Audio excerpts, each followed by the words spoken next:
ഇതിനെന്താണ് തോന്നുന്നത്? ഇപ്പോൾ 7:30 ആയതേ ഉള്ളൂ. അപ്പോൾ രാവിലെ ഈ സമയത്തിന്റെ ഒരു പ്രശ്നമായിരിക്കാം. ഇനിയിപ്പോൾ സമയം അങ്ങോട്ട് കടക്കും തോറും ഈ തിരക്ക് കൂടി വരും. ഓണം മൂഡിലേക്ക് കൊച്ചിക്കാരെത്തും അല്ലേ? തീർച്ചയായും അത്തരത്തിലൊരു കമന്റ് വരുന്നത് എനിക്ക് തോന്നുന്നു അത് കൊച്ചിയെക്കുറിച്ച് കൃത്യമായി അറിയാത്തതുകൊണ്ടാണ്. കൊച്ചിയിൽ വന്നിട്ടുള്ളവർക്ക്, കൊച്ചി അറിയാവുന്നവർക്കൊക്കെ അറിയാം. അത് വരും മണിക്കൂറുകൾ അത് കൊച്ചിയിലെ റോഡുകളിലേക്ക് ഇറങ്ങുമ്പോൾ തന്നെ നമുക്കത് മനസ്സിലാകും. വലിയ തോതിലുള്ള തിരക്ക് ഈ ഓണത്തിന് പർച്ചേസ് ചെയ്യാൻ അല്ലെങ്കിൽ മറ്റാവശ്യങ്ങൾക്കൊക്കെ പുറത്തേക്ക് ഇറങ്ങുന്നവരുടെ തിരക്ക് കണ്ടാൽ മാത്രം നമുക്ക് മനസ്സിലാകും കൊച്ചിയിൽ എത്രത്തോളം വലിയ ഓണാഘോഷമാണ് നടക്കുന്നതെന്ന്. വിവിധ സ്ഥലങ്ങളിൽ ഓണാഘോഷം നടക്കുന്നുണ്ട്.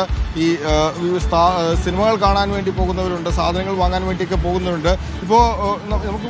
ഇവിടെ വലിയ തിരക്ക് നമുക്കിവിടെ കാണാൻ സാധിക്കുന്നില്ലായിരിക്കും. അത് ഈ പുലർച്ചെ ആയതുകൊണ്ടാണ്. അല്ലെങ്കിൽ പക്ഷേ വരും മണിക്കൂറുകൾ നമ്മളൊരു 10 മണി 9 മണിയൊക്കെ കഴിഞ്ഞ് 10 മണിയൊക്കെ അടുപ്പിച്ചാണ് ഇങ്ങോട്ടേക്ക് എത്തുന്നതെങ്കിൽ ഈ പൂക്കടയിൽ തന്നെ വലിയ തിരക്കായിരിക്കും. നമ്മൾ കഴിഞ്ഞ ദിവസമൊക്കെ നമ്മളും ഓഫീസിലെ ഓണാഘോഷത്തിനൊക്കെ പൂവിടാൻ അത്തപ്പൂക്കൾ ഇടാൻ വേണ്ടി പൂ വാങ്ങിച്ചത് ഈ കടയിൽ നിന്നാണ്. അപ്പോൾ നമ്മൾ വരുമ്പോൾ നമുക്ക് ഇവിടെ നമ്മൾ ഡ്യൂട്ടി കഴിഞ്ഞ് വരുമ്പോഴൊക്കെ നമുക്ക് കാണാൻ സാധിക്കും വലിയ തിരക്കാണ് ഇവിടെ അനുഭവപ്പെട്ടുകൊണ്ടിരിക്കുന്നത്. അപ്പോൾ ഈ രാവിലത്തെ ഈ തിരക്ക്, പ്രത്യേകിച്ച് 24 മണിക്കൂറിന് പ്രവർത്തിക്കുന്ന ഒരു കടയാണ്. അപ്പോൾ അത്തരത്തിൽ രാവിലത്തെ ഒരു ആളുകളുടെ കുറവ് അത് ഈ ഒരു രാവിലത്തെ ഒരു ആലസ്യത്തിൻ്റെ മാത്രമാണ്. ഇനി മറ്റു കടകളിലേക്ക് അല്ലെങ്കിൽ മറ്റു വിപണിയിലേക്കൊക്കെ നോക്കിയാലും നമുക്കറിയാം എറണാകുളത്തെ ഏറ്റവും വലിയ തിരക്ക് ഉണ്ടാകുന്നൊരു സ്ഥലം ബ്രോഡ്വേ ആണ്. സാധാരണ ദിവസങ്ങളിൽ പോലും ബ്രോഡ്വേയിൽ വലിയ തിരക്കാണ്. അപ്പോൾ ഓണത്തിൻ്റെ ദിവസങ്ങളിൽ ബ്രോഡ്വേയിൽ എങ്ങനെയായിരിക്കുമെന്ന് നമുക്ക് ഊഹിക്കാവുന്നതേ ഉള്ളൂ. അതുപോലെ തന്നെയാണ് മറ്റു മാർക്കറ്റുകളിലും ഒക്കെ തന്നെ. സാധാരണ ഈ മറ്റു മാർക്കറ്റുകളിൽ ഓണം പ്രമാണിച്ച് എല്ലാ കടകളും എല്ലാ സ്ഥാപനങ്ങളും ഒക്കെ തന്നെ രാത്രി ഏറെ വൈകി അടയ്ക്കുന്ന സ്ഥാപനങ്ങളാണ്. അപ്പോൾ അതുപോലെ തന്നെ വളരെ വൈകി മാത്രമേ ഇതൊക്കെ ഒരു 10 മണിയൊക്കെ ആകുമ്പോൾ മാത്രമാണ് ഇതൊക്കെ ഒന്ന് തുറന്നു വരിക. അപ്പോഴേക്കുമാണ് ആളുകളൊക്കെ ഇങ്ങോട്ടേക്ക് എത്തുകയും ചെയ്യുക. അപ്പോഴേക്കും